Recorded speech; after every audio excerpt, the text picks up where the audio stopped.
시사센터였습니다.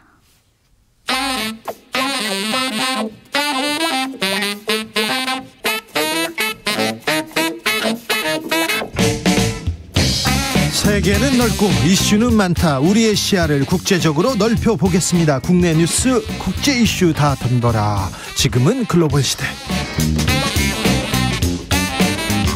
국제적 토크의 세계로 들어가 봅니다. 군사 외교 안보 전문가 김종대 전 의원. 안녕하십니까.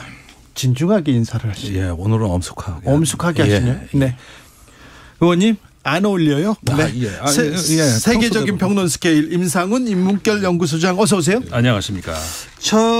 윤석열 대통령의 3.1절 기념사 어떻게 들었습니까? 소장님, 프랑스 사람들은 어떻게 생각할까요? 프랑스 사람들은. 물론 프랑스 언론에 이런 게 나오지는 않지만 제가 프랑스 언론인한테 물어봤어요. 아, 물어보셨어요? 프랑스에서 이렇게 얘기하면 큰일 난다고. 거기는 진짜 하다 이제 대통령 입에서 이런 말까지 나오나 싶은 그런 생각으로 들었습니다. 지금 그 역사 의식의 결여인지 아니면 일부러 그러는 건지 저 진짜 모르겠어요. 이게 흔히 우리가 비교되는 것이 2차 세계대전 때에 어쨌든 독일도 침략국이었으니까. 그러니까요. 근데 이제 그 독일에서의 그 전후하고 여기 이쪽에서 아시아에서 일본 전후하고는 완전히 다르거든요. 거기는 사죄하고 무릎 꿇고 또 사죄하고 피해자가 됐다고 할 때까지 사죄한다 이런 얘기를 하지 않습니까? 예. 그러니까 전쟁 직후에 독일 총리가 아데나워 총리인데 당시에 그 프랑스 대통령은 드골 대통령이었죠. 아데나우와 드골은 둘 다 아주 고령의 정치인들이었습니다. 80세도 넘고 이런 고령의 정치인임에도 불구하고 수십 번을 편지 교환하고 당시는 편지를 했으니까 만나고 수십 번을 만나고 이렇게 하면서 지금의 현재의 그 독불 관계, 그러니까 프랑스와 독일의 관계, 그다음에 현재 유럽을 건설한 장본인들이거든요. 그렇게 했었던 그걸 표면적으로 보면은 우리도 그래야 되는 거 아니야 싶지만 아데나워는 어떤 인물이냐면은 끝까지 나치에 저항하고 그것 때문에 감옥에도 가고 그 이후에 이제 나치를 완전히 몰아내고 새로운 독일을 만들어서 말씀하신 것처럼 그 이후에는 정권이 바뀔 때마다 기민당이 하던 삼인당이 하던 간에 정권과 무관하게 계속해서 미안하다 됐다고 해도 미안하다. 그리고 그 폴란드에 가서 미안하다. 최근에까지도 그 현 총리까지도 계속 그렇게 하고 있는 것이죠. 정의와 양심에 지금 호소하는 건데요. 만약에 프랑스 정치인이 세계사의 변화에 제대로 준비하지 못해서 국권을 상실하고 고통받았다 이렇게 얘기한 예가 있을까요? 그거는 마치 저는 이렇게 생각하면 돼요. 무슨 길거리에서 폭행을 당했는데 성추행이나 당했는데 네가 옷을 그렇게 입으니까는 당한 것이다. 이거랑 똑같은 거예요. 이 가해자 논리죠. 그런데요. 윤 대통령의 3.1절 기념사를 보고 미국에서 즉각 이렇게 환영한다, 매우 지지한다 이런 논평이 나왔어요. 그렇죠. 미국은 원래 옛날에 웬디 셔먼이 그 말을 제일 많이 하는 것 같은데 한국이 값싼 민족주의 감정 이런 데 어떤 끌려다닌다고 노골적으로 비난도 했고 과거를 이제 묻고 한미일 그 안보 공동체 준동맹을 만들어서 중국을 견제하자 이 얘기거든요. 네. 그러니까 바로 이번에도 환영 지지 성명이 나왔고 그런 것들을 봤을 때 과거에 지소미아 그 한일 군사정보 보호 협정도 사실은 체결한 그 바람잡이 역할은 미국이 했던 겁니다. 네. 이번에도 이 경축사에 이어서 이제 과거사 문제는 가급적 덮고 앞으로 한미일 군사협력 쪽으로 더욱더 가속화하려는 그런 어떤 또 하나의 트리거 방아쇠가 당겨진 거다 이렇게 보고 있을 것 같아요. 참 얼마 전에 한미일 군사훈련하는데 또 일본 해라고 하고 또 일장기를 달고 독도 주변에서 이렇게 훈련하는데 굉장히 속상했거든요. 그러니까 이 문제가 굉장히 복잡해집니다. 말은 쉽지 만약에 독도 인근에서 사태가 발생했을 때 이거 한미일 협력이 됩니까? 옛날에 2019년에 러시아 비행기가 독도 영공을 지나가니까 우리 공군이 출동해서 퇴거 조치해버렸거든요. 그런데 일본에서 즉각 항의 성명이 나오지 않았습니까? 여긴 우리 영토인데 왜 한국 공군이 방어하냐. 아이고 그래요. 예, 그래가지고 그때 난리 나고 같은 시기에 그 동해에서 우리 초계함하고 우리 그 구축함하고 일본의 초계기가 대치하는 사건도 벌어져가지고 네. 진실 게임이 또 벌어지고 난리 났었거든요. 그래서 지금 이런 지정학의 논리가 다 살아있는 가운데서 무엇을 협력하자고 하는 것인가 이 점을 앞으로 눈여겨봐야 되는데 저는 미사일 방어라든지 대잠수함 훈련이라든지 이런 부분이 앞으로 굉장히 가속화되고 더 나아가서는 저 중국에 대한 모종의 이제 대화도 시작될 것 같아요. 그 굉장히 놀라운 것이 최근에 부승찬 전 국방부 대변인이 쓴 책에서 한 가지 공개된 사실이 뭐냐면은 작년에 그 한미 국방장관 회담 재작년이네요. 그때 조 로이드 오스틴 국방장관이 우리 서욱 장관한테 얘기한 거는 대중국 워킹그룹을 구성하자. 워킹그룹도 나왔나요? 양국 국방부 간에. 예. 그런데 문재인 정부에서는 거절했다는 거예요. 그러니까 이런 겁니다. 그러니까 작년 12월에 일본이 그 국가안전보장 전략서를 개정을 해서 화제가 됐는데 거기에 주된 위협이 중국으로 나와요. 북한이 아니고. 그러니까 이제 중국을 상대하는 강대국 정치에 기원하겠다는 게 일본의 입장이고 이제 큰 지정학적 변수가 생긴 거거든요. 이렇게 큰 프레임에서 놀겠다는 거니까 이 협력의 내용이 단순히 북한 핵미사일 방어겠냐는 거예요.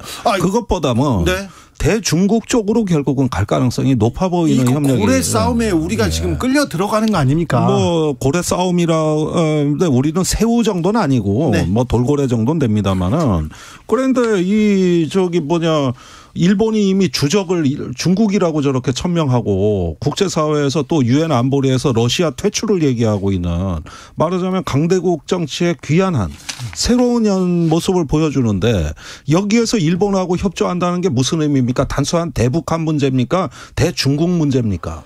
이런 부분이 아직 해결이 안 돼 있는 거예요. 무섭습니다.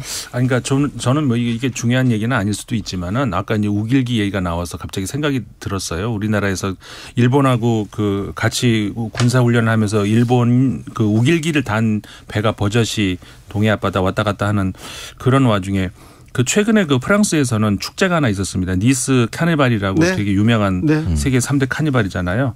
그런데 그 니스 카니발에서 뭐 행진을 할 거 아닙니까? 그러면 자유의 여신상도 나오고 뭐 이것저것 나오는데 거기 우길기가 그려져 있는 그런 조형물이 하나 지나갔어요. 이거를 뒤늦게 발견한 주최 측에서 당장 치우라. 그래가지고 바로 첫날 치워가지고 그거를 이제 바꾼 우길기를 지운 그걸 가지고 행진을 했던 거거든요. 프랑스에서는 그런 일이 있고 한국에서는 동해 앞바다에서 우길기 달고 일본 배들이 왔다 갔다 하는 그게 지금 우리가 살고 있는 현실입니다. 상징적인 또 장면이라고 볼 수 있네요.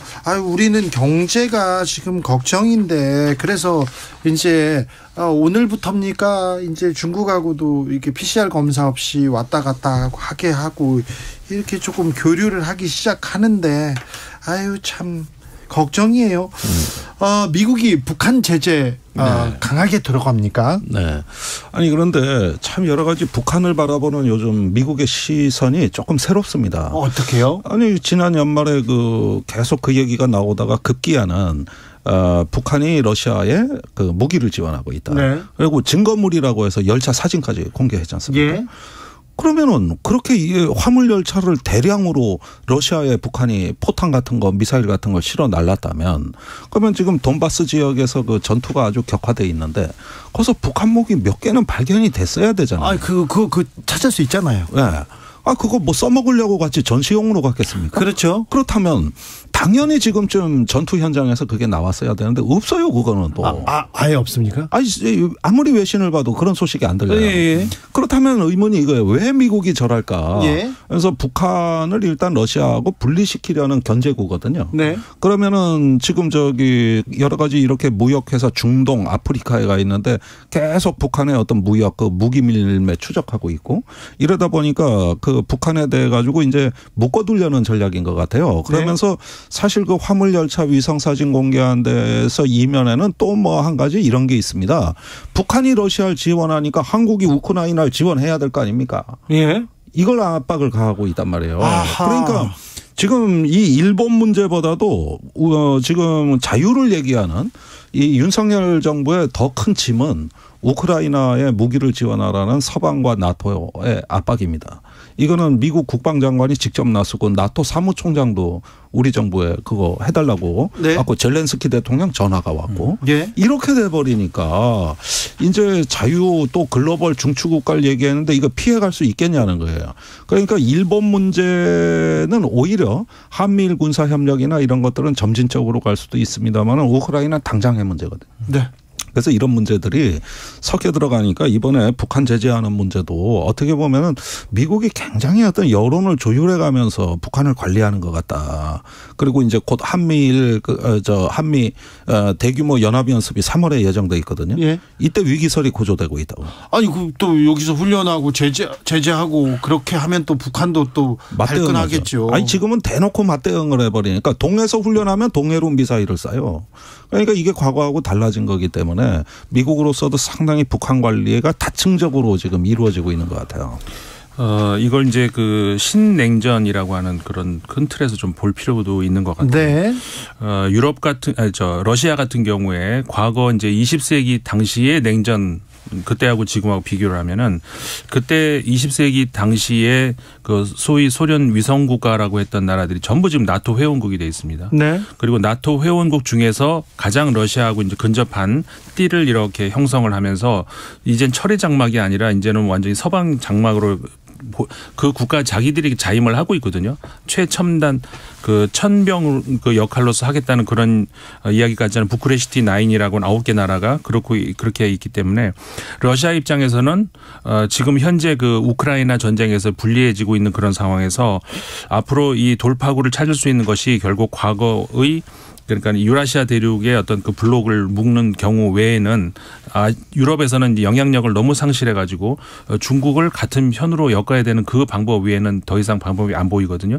미국은 이거를 이제 간파를 했을 거고 그렇기 때문에 계속해서 중국이 아직까지 그 러시아에 무기를 제공했다는 증거가 없거든요. 예. 미국도 물론 했다고는 안 해요. 할 수도 할 것 같다. 하지 마라 계속 지금 압박하잖아요. 그렇죠. 할 수도 있다 이렇게 얘기를 하고 있는데 계속해서 그러니까 러시아와 이게 가까워질 수 있는 중국 그것을 견제를 하면서 이제 끊어놓으려고 하는 것에 이제 현재로서의 그 우크라이나 전쟁에서 그 좀 긴 그 안목을 봤을 때 이제 사활을 걸고 있는 것이기 때문에 그 김종대 의원님 말씀하신 것처럼 그 북한의 러시아와의 그 연계될 수 있는 그런 가능성 이것을 차단하려고 하는 것 이것도 역시 그 큰 틀에서 그 미국의 그 대러시아 전략 다시 말하면 그 신냉전에 대응하겠다는 그런 전략 그 차원으로 봐야 되겠죠. 만일에 말이죠. 네.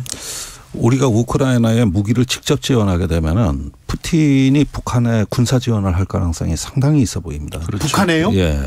사실 예를 들자면은 뭐 이렇게까지는 안 하겠습니다만은 지금 북한 미사일이 아직까지 신뢰성이 없는 건 대기권 재진입하는 탄두를 못 만들었기 때문이에요. 네. 근데 이게 간단합니다. 사실 기술이. 별로 큰 기술도 아니에요. 그걸 하려면 지상의 풍동 시험이라고 탄두가 대기권에 들어오는 그 상황을 재현하는 시뮬레이션 장비만 있으면 되는 거예요. 이건 러시아 기술자 3명만 들어오면 해결이 되는 겁니다. 그런데 이걸 아직까지는 러시아가 북한 비핵화에 협조해 왔거든요. 네. 그러다 보니 기술 지원을 안 해줘서 북한은 우크라이나로부터 미사일 기술을 받은 겁니다. 그래요? 네. 우크라이나의 옛 소련 과학자들. 네. 거기서 미사일 설계도를 통째로 받아가지고 백두산 혁명이라고 하는 소련제 엔진을 장착한. 우크라이나하고 북한의 미사일이 이렇게 또 연관관계가 연관이 있군요. 되는 거예요. 예. 그런데 그 우크라이나를 지금 우리가 돕고 있고. 예. 반면에 북한 비핵화에 협조했던 러시아를 북한이 돕고 있는 거예요. 예. 이게 뭐 국제 정세는 뒤죽박죽이에요. 네. 이게 5년 전 정세라고 보면은 그런데 어제 적과 오늘의 동지가 헷갈려요. 예. 그런데 만일에 지금 우리가 그 무기를 우크라이나에 지원을 했다고 할 때 이제 우리의 안보 비용이 증가하는 걸 걱정 안 할 수가 없는 거죠. 예. 예. 그래서 아무리 자유를 얘기하는 윤 대통령도 이거 결심 못 하고 있는 거거든요. 예. 그런데 이제 일본이 막 저렇게 러시아를 규탄하고 이제 중국을 주된 위협이라 그러고 막 나서고 있다 보면은 한미일 협력도 했을 때 이런 부담은 커지는 거죠. 우리 입장에선 대만 해협에 대한 논의에도 참여해야 되는 거고 우크라이나에 대한 논의에도 공동의 어떤 그 보조를 취해야 되는 거죠.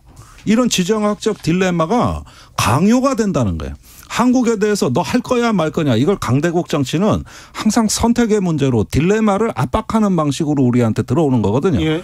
그러니까 여기서 오늘 3.1절 경축사로 다시 되돌아가 봐도 지금 어떤 거 협력을 얘기하는 건 전 좋다고 봐요. 그러나 과거사 문제까지 양보하면서 성큼성큼 국제정세의 정글 속으로 우리가 뛰어들어갔을 때 이런 기다리고 있는 문제들이 시한폭탄처럼 그냥 다 쫙 깔려가지고 쥐레처럼 깔려 있어가지고 이때 우리가 어떻게 균형을 잡고 중심을 만들 것인가 이 문제가 과연 준비되어 있는가를 난 묻고 싶은 거예요. 이 정부에. 네.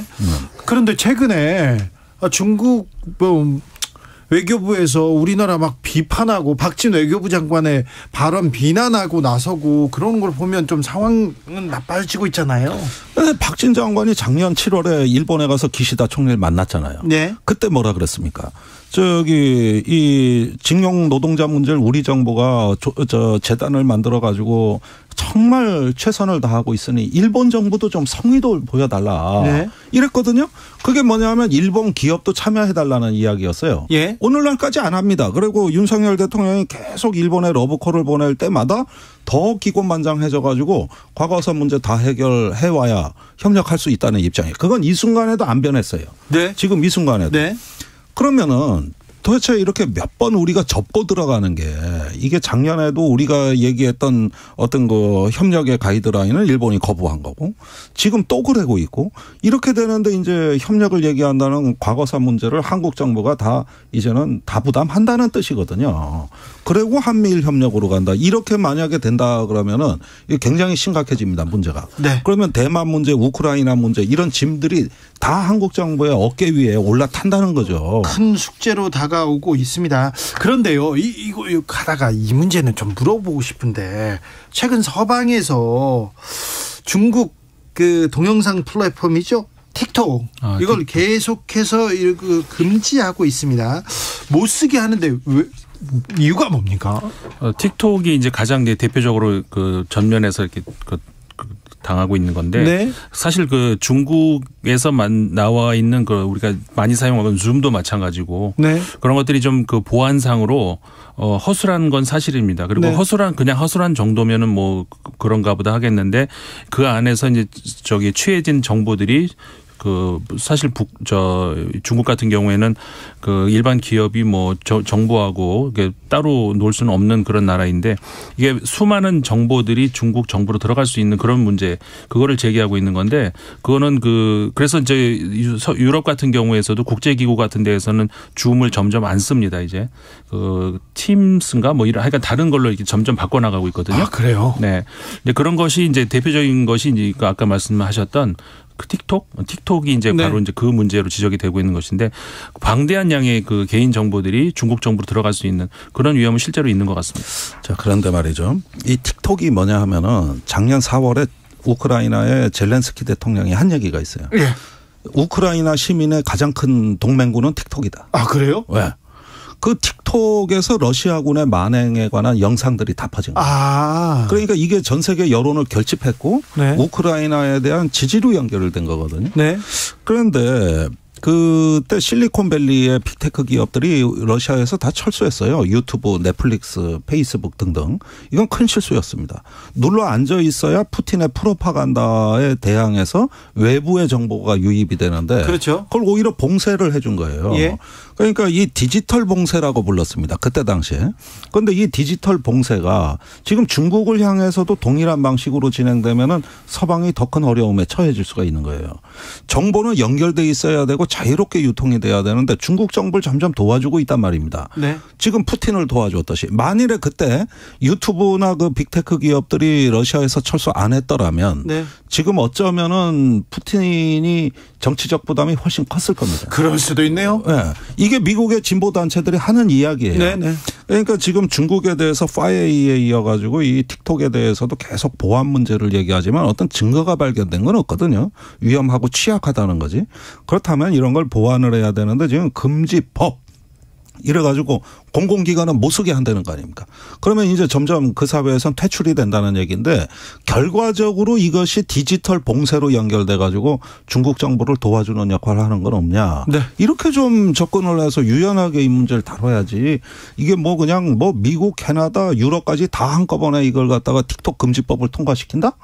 저는 좀 이거 굉장히 지금 뭐 전략적인 실책 아니냐. 이게 디지털 봉쇄가 되는 거 아니냐. 그렇죠. 정보는 흘러야 되는데 일단 그래야. 흘러 넘쳐야 그래도 서방이 그 관리할 수 있다는 거예요. 특별히 민주주의, 자유주의는 이게 정보가 이게 넘쳐나야 되는데요. 근데 두 가지 문제가 다 있긴 있는 것 같아요. 예. 사실 그 틱톡뿐만 아니라 지금 디지털 기술 같은 경우에는 전자통신 기술 같은 경우에는 우리 휴대전화에서 많은 정보들을 기술적으로는 얼마든지 빼나갈 수 있는 그런 게 돼 있지 않습니까? 그렇기 때문에 이제 그런 것에 대한 그 대비는 당연히 해야 되는 것이고, 그리고 아까 이제 예를 들어서 러시아에 가 있던 그 서방의 많은 그 기업들이 나온 것하고 이 서방 그 국가들로 들어가 있는 틱톡을 퇴출하는 거하고는 조금 방향이 다르니까 또 그것도 또 생각해 볼 문제인 것 같아요. 갑자기 생각나서 묻고 싶었어요. 두 분한테. 세계 경제 어렵죠. 국제 위기가 온다고, 경제 위기가 온다고 합니다. 전 세계. 뭐 위기보다 침체 내지는 둔화. 네. 자, 침체 둔화. 근데 다른 서방 선진국들이요, 괜찮다, 생각보다 괜찮다 이렇게 해서 뭐라고 해야 되나, 경제 성장률도 좀 올라가고 뭐 좀 낫다 이렇게 물어봐요. 외국에 있는 사람들한테도 이렇게 물어보면 미국에 있는 친구들, 유럽에 있는 친구들 생각보다 작년보다 나아지고 있어 이렇게 얘기하는데 우리는 이 침체 속에서 더 나빠지고 있어 이렇게 생각하는 사람들이 많습니다. 경제 지표도 마찬가지고요. 네. 이거 왜 그럴까요? 그래서 뭐 제가 경제학자는 아닙니다만 그래도 김종대는 알 것 같아서. 뭐 경제학관 나왔어요. 네. 네. 그런데 경제학 전공하셨잖아요. 김종대가 모르는 게 없어요. 네. 자, 네. 그러니까 이 회복력이라는 관점에서 관리된 것이 아니라 네. 자꾸 어떤 이념과 가치 중심의 외교에 편중되다 보니까 네. 자꾸 이 경제 문제에 있어서 유연성이 떨어지는 겁니다. 우리나라가. 아니 인도 태평양 전략 탈 중국 누가 한 얘기입니까? 우리 정부가 작년에 한 얘기예요. 네. 그러니까 이럴 때일수록 줄 서는 것보다는 살피기 위주로 갔어야 되는데 저는 어쨌든지 간에 작년 바이든 방한 이후에 우리가 안보 논리가 경제 논리를 압도하는 식으로 이렇게 시장의 논리를 자꾸 그 무시하는 쪽으로 이렇게 어떤 전략의 추와 균형이 바뀌었다는 거, 이 부분이 국가의 취약성으로 연결이 됐다고 보는 거예요. 사실은 이런 문제들은 그렇게 급선화할 문제가 아니었던 것이죠. 그렇죠. 네. 그렇죠. 뭐 상대적으로 또 그런 것도 있을 것 같아요. 그 코로나를 지나면서 유럽, 서유럽 같은 경우가 정말 피해가 컸거든요. 네. 미국도 물론 마찬가지고 그러면서 서서히 회복이 되면서 상대적으로 그 서유럽이나 미국 같은 경우에는 피해의 어떤 그 체감이 나아지고 있네 이런 식으로 이제 좀. 왜냐하면은 그 당시에 워낙에 시달렸기 때문에. 네. 근데 상대적으로 우리 같은 경우에는 코로나 전국을 굉장히 슬기롭게 잘 극복을 한 축에 속하죠. 예. 그렇기 때문에 그 이후에 상대적으로 우리는 더 나빠지게 느껴지는 그런 것들도 분명히 있을 것 같고요. 슬기롭게 잘 극복했으면 더 조금 회복력이, 탄력성이 또 살아나야 될 텐데. 그 뭐 정권이 바뀌었으니까 그거는 뭐. 그러니까 그 다음에 프로그램이 진행돼야 될 때 이제 정부가 교체됐고, 예. 그다음에 이념과 가치 외교란 말이 실용 외교란 말을 압도해 버렸습니다. 실제 지금 외교부에서 실용 외교란 말을 안 써요. 그러면서 전부 그 가치 외교, 이념 외교, 민주주의와 규칙에 기반한 국제 질서를 얘기하고 있거든요. 그러니까 이게 법률적 세계로 보는 거거든요. 그런데 경제는 그렇지가 않습니다. 경제는 그렇게 경직돼 있지가 않아요. 물과 같은 거거든요. 그런 점에서 일단은 우리가 국제 정세를 제대로 이해하고 준비를 갖췄는가도 중요하지만은 일단 대안은 태도가 올바른가를 한번 점검해 볼 필요가 있고. 네. 당장 올해가 고비입니다. 이제 대기업들 그 반도체만 중국에 30조 투자했는데. 네. 어떻게 그거 나옵니까? 위기에서 리더십이 발휘돼야 되는데 참 걱정입니다. 김종대, 임상훈 두 분 감사합니다. 고맙습니다.